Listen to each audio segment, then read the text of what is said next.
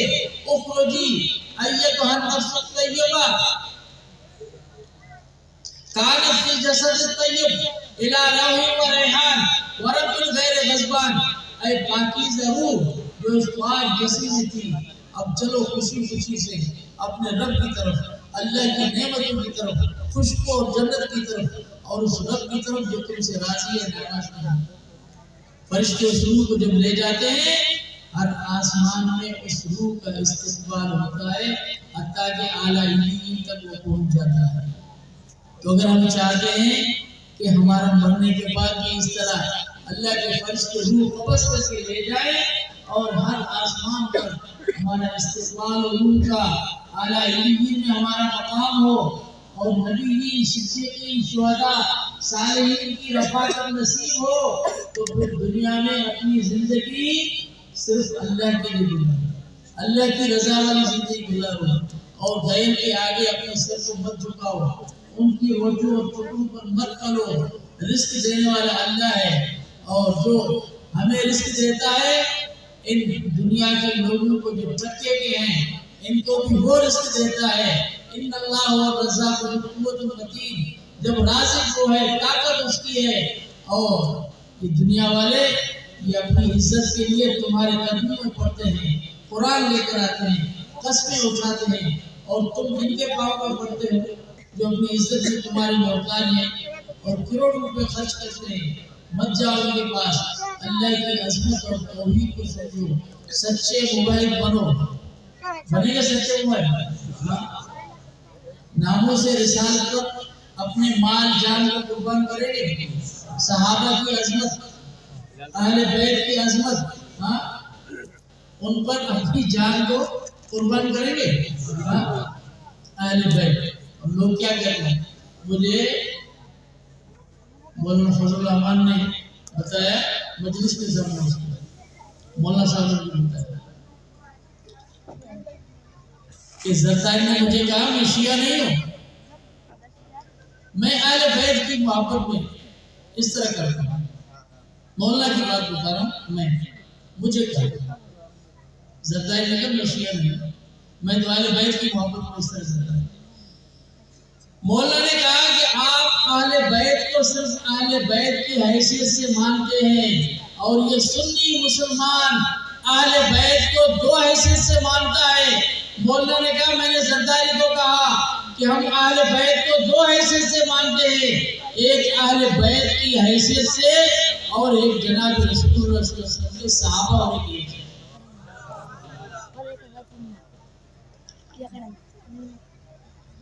اللہ تعالیٰ ہمیں عظمت سمجھنے کی توفیق عطا فرمائے، اور یہ بھی سمجھ لو کہ اپنا ایمان مت گنواؤ، اور جب دیکھو کہ کوئی دنیا کے چٹوں کے لیے بات کر رہا ہے تو کرتا رہے، لیکن جب دیکھو کہ صحابہ کرام کے ناموس پر اور اس کی عزت و عصمت پر اور حضرت صدیق اکبر فاروق اعظم یا ان کے خلاف یا ہمارے دل کے عقیدے اور دل کی عقد کے خلاف کوئی بات کر رہا ہے اس کی گردن توڑ دو، کھینچ لو اس کو اور مت چھوڑو کہ وہ بکواس کریں گے اس طرح عزم کرتے ہیں۔